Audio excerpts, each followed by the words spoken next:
Assalamualaikum warahmatullahi wabarakatuh. Bismillahirrahmanirrahim. Alhamdulillah hamdan syakirin, alhamdulillah hamdan naimin. Asyhadu an la ilaha illallah wahdahu la syarikalah, lahul mulku wa lahul hamdu wa huwa ala kulli syai'in qadir. Wa ashhadu anna Muhammadan abduhu wa rasuluh. Allahumma salli wa sallim wa barik ala Muhammadin wa ala alihi wa ashabihi ajma'in. Amma ba'd. Qala Allah Ta'ala fil Qur'anil Karim, a'udzu billahi minasy syaithanir rajim. Huwal awwal wal akhir wal dhahir wal batinu wa huwa ala kulli syai'in alim. Jamaah yang dimuliakan Allah, melanjutkan apa yang telah ulun sampaikan pada pertemuan yang lalu tentang pemahaman Allah Subhanahu wa taala al-awwal wala bidayah wal akhir wala nihayah. Allah Subhanahu wa taala yang maha awal, tiada permulaan, wal akhir, tiada penghabisan. Kemudian ditutup ayat itu dengan Allah Subhanahu wa taala terhadap segala sesuatu maha alim, maha mengetahui. Jadi tidak ada satu bagian waktu sesedikit apapun kecuali berada dalam pengetahuan, penglihatan, kekuasaan dan dalam kewenangan Allah. Itu yang perlu dipahami. Jadi bagaimana Allah itu adalah waktu itu kekal. Jadi tidak ada awal bagi Allah itu. Sehingga Allah menguasai seluruh waktu. Seluruh waktu dikuasai oleh Allah Subhanahu wa taala. Dan Allah tiada berakhir. Itulah sebabnya maka bagian daripada waktu, ya, tentang waktu nih, maka semuanya dalam pengetahuan, penglihatan, kekuasaan dan kewenangan Allah. Bagaimana Allah itu membolak-balikkan waktu, itu urusan Allah Subhanahu wa taala. Tapi apapun yang terjadi di alam ini memang semuanya ada proses, Pak. Ada sebab, ada akibat. Jadi tidak begitu saja, rata-rata begitu. Ada sebab, ada akibat. Itu seperti itu. Jadi kalau ada orang yang memahami ilmu laduni itu dari bodoh, langsung menjadi pintar, itu enggak. Jadi proses. Itu proses. Sang waktu yang memproses seseorang itu. Allah Subhanahu wa taala yang menetapkan. Allah yang menetapkan, tapi proses. Lalu ketika ia belajar, dimudahkan oleh Allah. Cepat hafal, cepat memahami itu. Ada juga yang lain Sama juga belajar, tapi nggak cepat. Nah, itulah proses. Itu tidak terlepas dari apa yang menjadi kewenangan Allah Subhanahu wa ta'ala. Ada yang 3 tahun hafal dah Quran. 3 tahun ya. Maksudnya bukan 30 juz, tapi hafal itu. 7 tahun 30 juz coba. Kita 7 tahun gini belum lagi berselawar. Berselawar. Allahu Akbar. Begitu pula tidak ada satu tempat. Nah, ini kalau tadi itu kita bicara tentang al-awwal wal akhir. Sekarang bicara dengan al-zahir wal batin. Yang maha tinggi. Al-zahir dimakna yang maha tinggi. Al-batin juga. Yang maha halus, yang maha dekat. Yang sangat dekat dengan waktu, dengan ruang. Maka tidak ada satu tempat sekecil apapun kecuali berada dalam pengetahuan, dalam penglihatan, dalam kekuasaan, dalam kewenangan Allah. Tentang ruang, tentang waktu, tentang ruang itu ada pada kekuasaan Allah. Itu wal awwal wal akhir wal zahir wal batin. Allahu Akbar. Jadi nggak ada Bang. Di alam ini satu ruang yang ada dimanapun berada itu ada di dalam pengawasan Allah. Kita nih yang paling kenal binatang kecil kan samut, hayumo, tungo, ya toh, geget. Kan kecil-kecil tuh. Lebih kecil dari itu ada juga. Itu dalam pengawasan Allah, bukan diawasi toh. Bukan diawasi saja tidak. Kapan ia makan, kapan ia melahirkan anaknya, apabila ia bihintalo, apabila menetasnya. Kita ini kan dapat mengawasi lagi ya kalau apabila samut beranak, apabila samut bihintalo, ada tahu. Ada memperhatikan itu. Bihintalo itik ya perhatikan tiap hari. Baca ada kan? Coba kita. Allah Subhanahu wa ta'ala.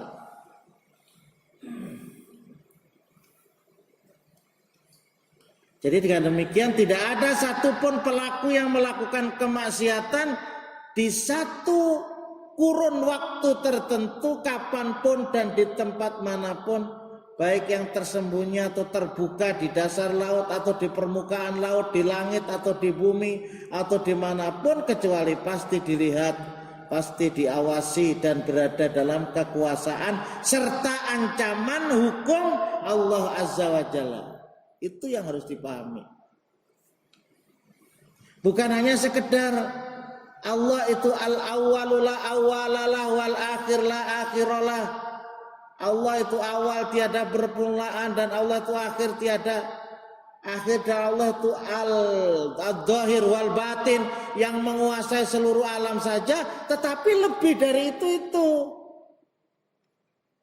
Jangan coba-coba berbuat kemaksiatan. Kemaksiatan itu artinya mengingkari Allah. Orang karena sembahyang kan maksiat juga.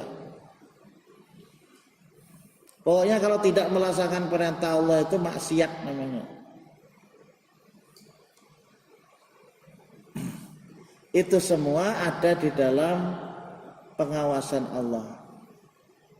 Demikian juga kalau ada orang yang melakukan kebajikan, melakukan kebenaran, melakukan ketaatan di satu waktu kurun tertentu, kapanpun, serta di tempat manapun, di darat, di laut, di langit, bumi, dimanapun, kecuali pasti dilihat, disertai, dibela, gitu, dijanjikan balasan yang baik oleh Allah Subhanahu wa ta'ala. Ada orang yang memang taat, ia bekerja sebagai angkatan laut, Pak. Angkatan laut itu kan diletakkan di kapal, rancak di laut pada di darat. Tapi ia orang yang sangat rajin beribadah. Iya. Yang lainnya pun rajin, yang lainnya pun juga mengikuti rajinnya seseorang itu. Kenapa? Karena walaupun jauh dengan keluarga, ketika ia beribadah, mengaji, pokoknya taat deh, itu mereka kelihatan tentram. Nah, kelihatan tentram, berhari-hari di lautan Pak, menjaga laut, angkatan laut Bang. Di waktunya sampai sembahyang. Karena dia ada rasa ketaatan dan terlihat adanya ketentraman seperti itu, nah lainnya umpat juga. Lainnya umpat juga. Ada juga pemain-pemain bola internasional. Bahkan kalau di Jerman, di Roma, itu mereka mampu untuk membuat sebuah masjid, Pak. Iya, dari salah satu ruangannya itu ada masjid. Nggih. Apa? Rata-rata orang-orang yang mereka itu main bal, tapi tetap dia taat kepada Allah. Dia nggak terpengaruh oleh kemungkaran. Biasanya kalau menang itu kan orang berfuya-fuya, malah minum-minuman ya alkohol, minum-minuman yang seperti mereka lakukan. Kemudian bergaul bebas dengan wanita. Ini orang yang taat kepada Allah. Muhammad Salah, utamanya yang terkenal kemarin dari Mesir, pemain bal dari Mesir. Itu ternyata melihat ketentraman, kebahagiaan dengan istrinya, tak ada terpengaruh dengan yang lain-lain, tak umpat yang lain, Pak. Maksudnya apa? Maksudnya akidah. Nah, akidah bicara keimanan kepada Allah, meyakini bahwa al-awwal wal akhir wad dhahir wal batin itu berpengaruh kepada perbuatan, gitu nah. Berpengaruh kepada, kalau ingat itu berdagang, bujur-bujur pedagang yang taat kepada Allah itu. Kalau ia bertani, kalau ia memang jadi apa, itu seperti itu, pengaruhnya itu besar. Karena merasa bahwa dirinya itu dilihat oleh Allah Subhanahu wa taala. Ini yang dimaksud bahwa akidah kita itu punya pengaruh dalam kehidupan sehari-hari.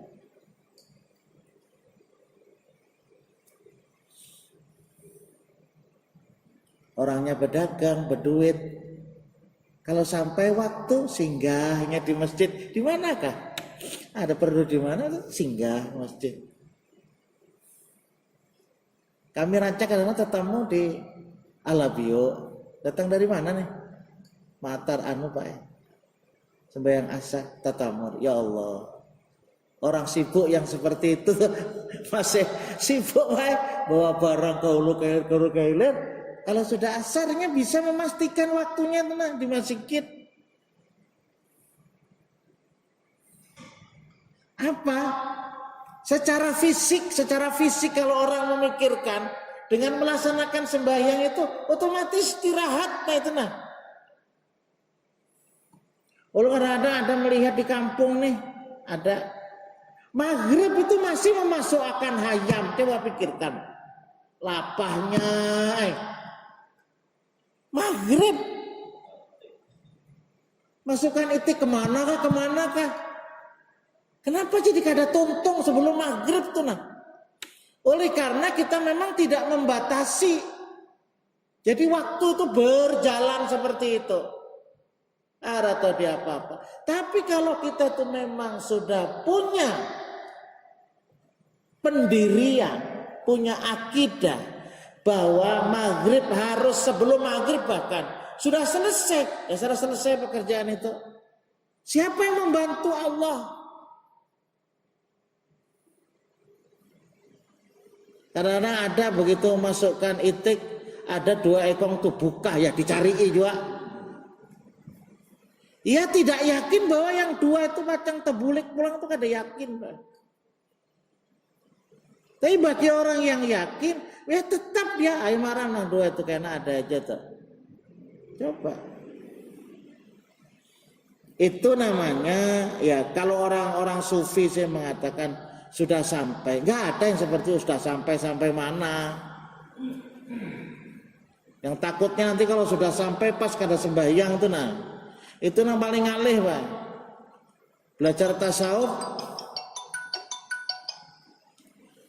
tasawuf akhirnya tahawuf nang alih.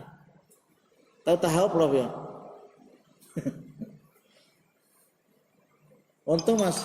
Nah, siapa nih? Saya mati. Nah, jadi main seperti itu.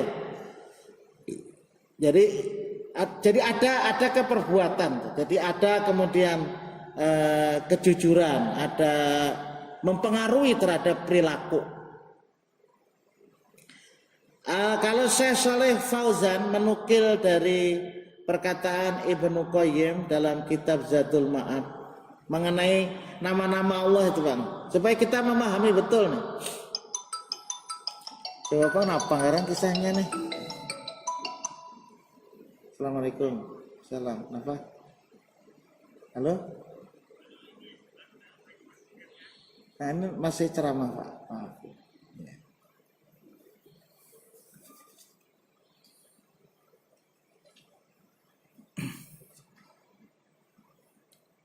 Jadi beliau mengatakan 4 nama itu saling berhadapan-hadapan, gitu? 2 nama saling berhadapan. Apa? Antara azaliyahnya. Apa itu? Antara ada semenjak dahulu tanpa ada sesuatu pun yang mendahului azal. Maka biasanya orang tasmiyah itu sama itu hadzal gulam samahullahu fil azal.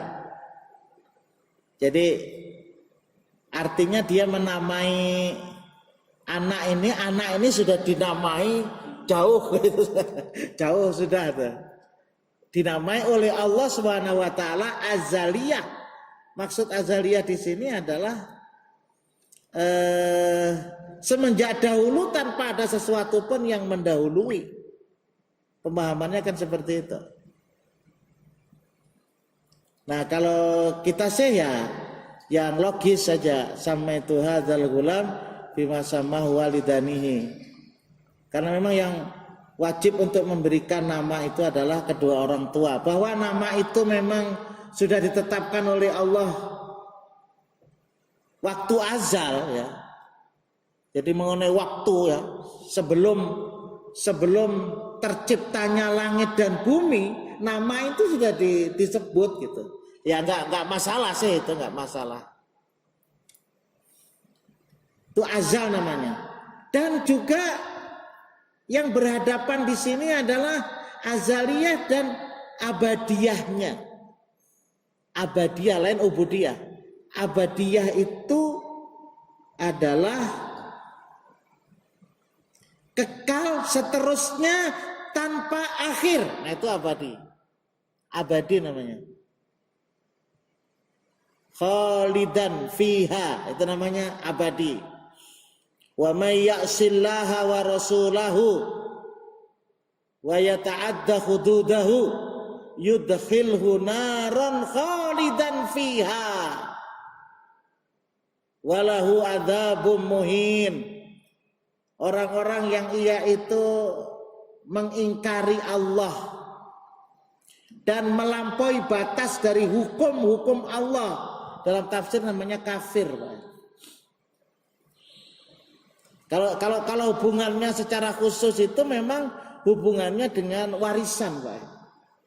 Sebelum ayat itu tentang apa? Tentang pembagian warisan. Jadi kalau bisa pembagian warisan itu benar-benar menurut proses hukum kayak itu. Bahwa kemudian nanti saudara laki-laki memberi kepada saudara wanita itu belakangan gitu nah. Jadi dicoba untuk diterapkan dulu.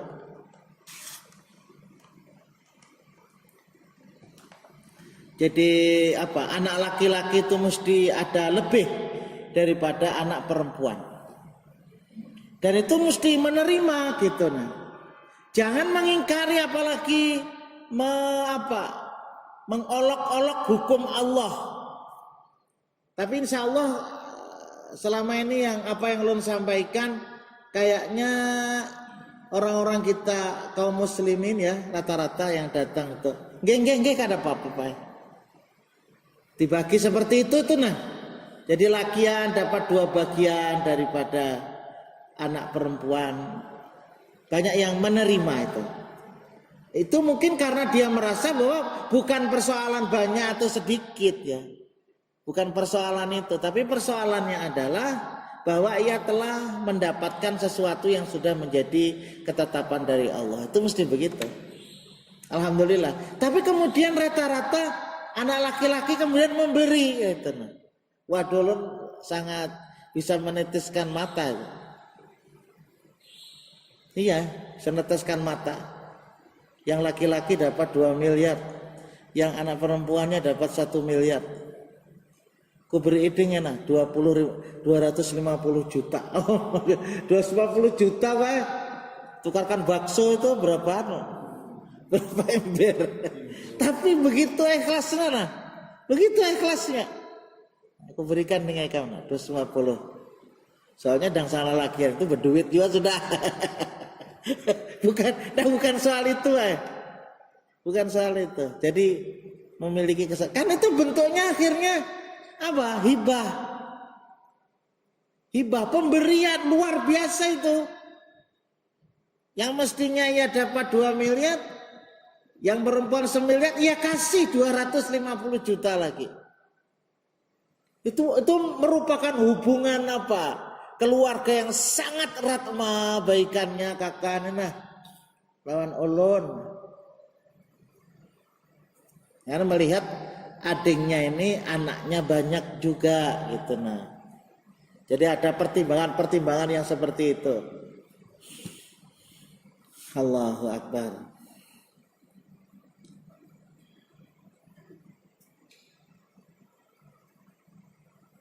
Nah itu yang pertama. Jadi yang al-awwal wal akhir itu karena ada di sana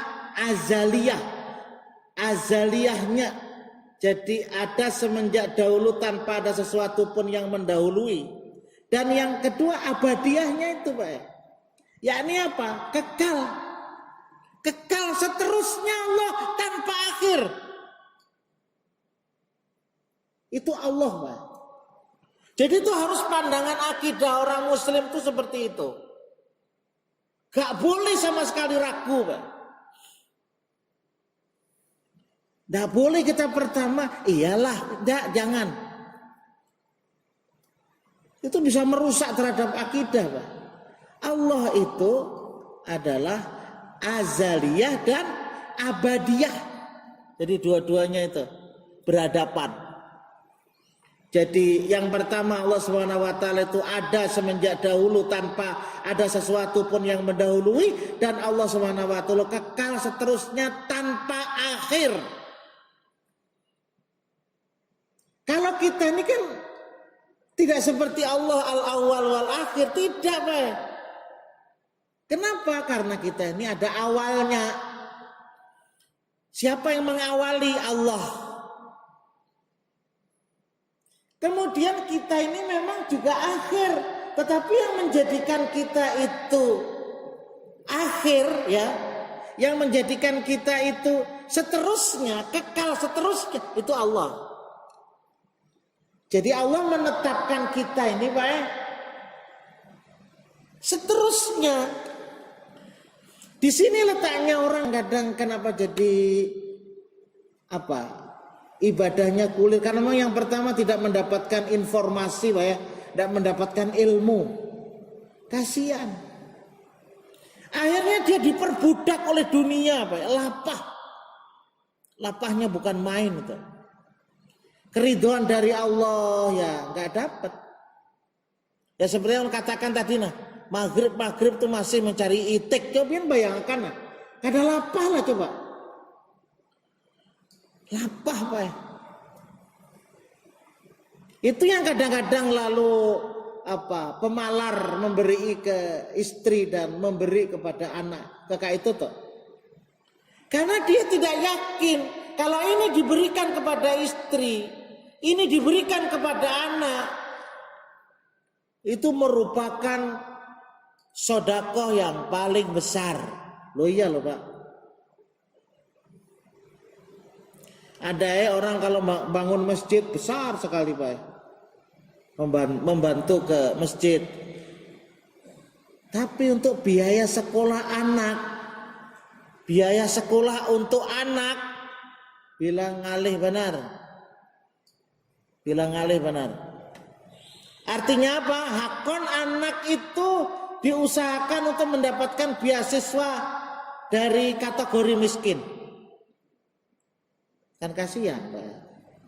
Ya kalau beasiswa prestasi atau beasiswa karena ya dari bantuan suatu daerah itu nggak masalah.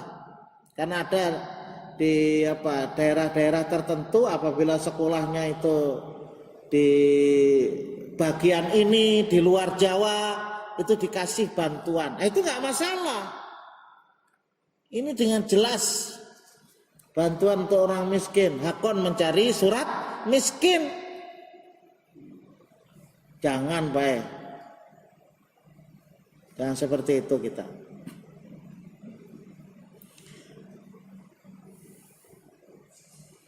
Kenapa? Karena ia tidak merasa bahwa hidup ini dikekalkan oleh Allah. Ini. Jadi kita nggak sama Pak. Kalau Allah itu memang azaliyah dan abadiyah. Dari diri Allah sendiri. Dari sifat yang ada pada diri Allah sendiri. Nah kalau kita kan enggak. Dan kadang-kadang banyak orang yang tidak meyakini bahwa kita ini baik dikekalkan oleh Allah, itu banyak yang tidak meyakini seperti itu. Jadi akhirnya kalau memberi, kalau kita punya kelebihan, ya pemalar itu. Pemalar itu akhirnya. Bukan tidak boleh ya Pak ya, bukan tidak boleh orang itu menyimpan, bukan tidak boleh, boleh, siapa yang tidak. Kita tidak boleh menjadi orang yang boros, nggak boleh. Dapat hari ini, habiskan hari ini, ada. Padahal andai kata itu disimpan untuk esok juga boleh. Kenapa? Kalau disimpan akhirnya kita mendapatkan lebih dari nisab zakat kita.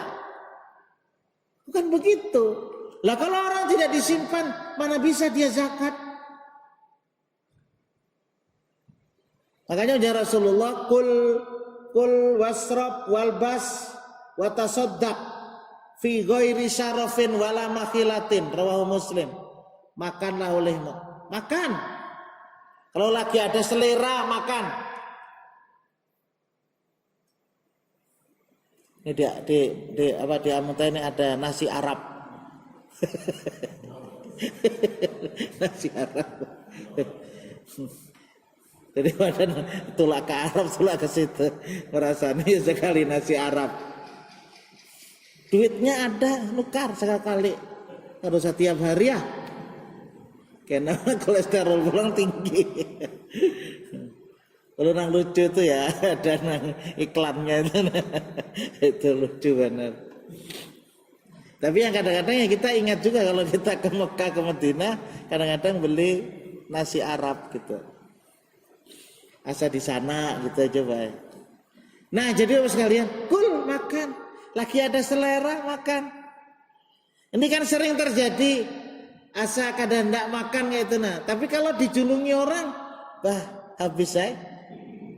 Ada ikan bisa lo bakso dek aja. Kulir mengeluarkan duit nih. Begitu ditukarkan terdahulu habis pada orang. Itu namanya pemalar. Kalau ada sesuatu yang baru yang sekiranya bisa dibawa untuk istri, untuk anak, ya kadang aku bawa. Kadang aku bawa. Kan mestinya dalam diri maja, ini aku bawa nih, ya, umahnya kena merasa ini nyaman. Nah, kan seperti itu mestinya. Enggak. Maksud kita tidak apa-apa. Jadi Rasulullah kul wasrob minumlah, walbas berpakaianlah, watasodak bersodakohlah, fi ghairi syarafin wala makilatin, tanpa harus bermegah-megah ya, tanpa bermegah-megah dan tanpa berlebihan. Berlebihan kan bagus juga Pak. Jadi betul-betul diperhitungkan sama sekali. Ini keperluan anak, ini keperluan masjid, itu mesti ikutlah gitu nah. Jadi mesti memberi gitu. Ini ada keluarga yang sakit, yang ekonominya sepertinya kurang bagus, kita bantu begitu. Ini ada keluarga yang lagi lagi selamatan pengantinan perlu dibantu, ya dibantu.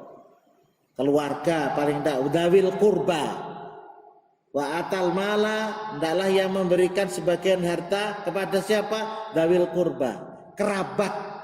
Jadi kerabat itu penting Pak. Kalau kita bersedekah, kalau kita berzakat, itu cari kerabat kita, utamanya kerabat yang kondisi ekonominya kurang bagus itu. Nggih, kerabat itu ya pokoknya orang yang dekat lah. Dan sana, nah itu bisa. Ya. Keponakan kita yang dekat, sepupu kita, mamarina kita, itu yang dekat-dekat itu. Apalagi mana sudah sepupu, tetangga pula. Nah, jadi tetangga yang miskin itu juga perlu. Jadi yang seperti itu yang perlu diprioritaskan. Kembali ke sini. Sedangkan dua nama yang lain saling berhadapan-hadapan, yakni Al-Zahir wal Batin, maha tingginya dan maha dekatnya Allah. Jadi awaliyah Allah Subhanahu wa taala mendahului segala awaliyah, permulaan segenap yang selainnya, sedangkan akhiriyah yang tadi itu, kemaha akhiran Allah Subhanahu wa taala akan tetap terus kekal. Sesudah segala sesuatu yang selainnya berakhir.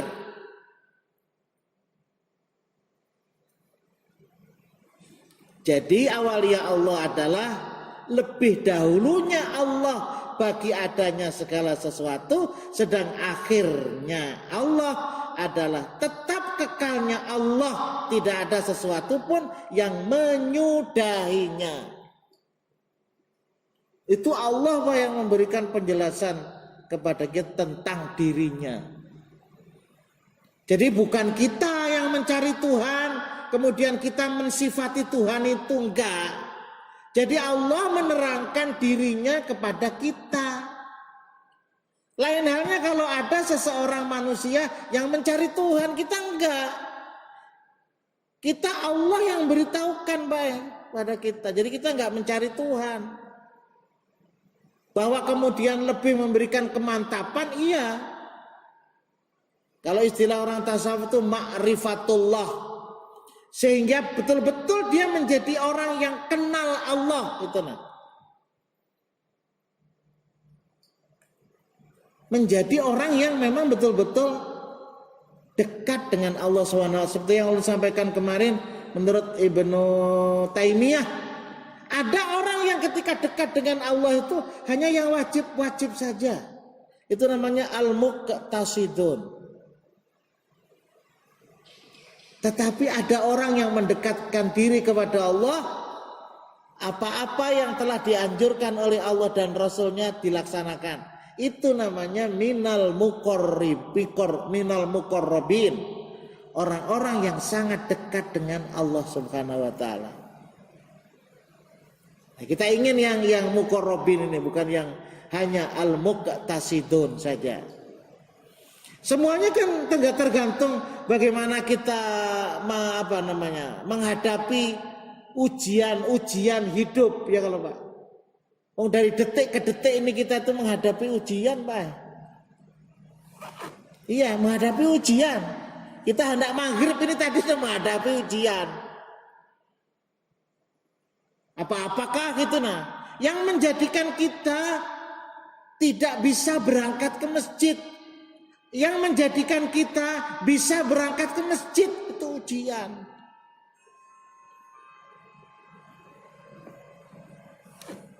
Ini contoh Pak seperti itu. Tapi kalau memang niat kita itu sudah pas, ingin mendekatkan diri kepada Allah, ya berangkatlah iya. Salat sunat memang lebih baik dikerjakan di rumah. Makanya qobliyah maghrib, qobliyah subuh, ya ada yang qobliyah itu nah, qobliyah duhur ada. Itu memang bagus dikerjakan di rumah sunah-sunahnya itu. Tapi ketika rumah kita itu jauh, ya, ketika rumah kita itu jangkauannya agak jauh dengan masjid, maka para ulama mengatakan lebih baik sholat qobliyah itu dilaksanakan di masjid. Gitu. Nah, ba'diyahnya bagus di rumah. Kalau memang setelah sholat wajib itu tidak ada kegiatan-kegiatan yang lain. Jadi inilah Bapak sekalian, masih banyak penjelasannya tentang hal ini. Jadi yang penting yang pada kesimpulan ini adalah ketika seseorang memahami al-awwal wal akhir wal dhahir wal batin ditutup dengan wa huwa ala kulli syai'in alim, maka akan ada dalam keyakinan kita tentang waktu dan tentang ruang tidak terlepas dari kekuasaan Allah dan tidak terlepas dengan al-alim. Allah maha melihat, Allah maha mengawasi kita. Tinggal sedikit, insya Allah nanti akan kita sampaikan pada masa yang akan datang. Hadanallahu wa iyyakum ajma'in. Subhanakallahumma wa bihamdika asyhadu an la ilaha illa anta astaghfiruka wa atubu ilaik. Assalamualaikum warahmatullahi wabarakatuh.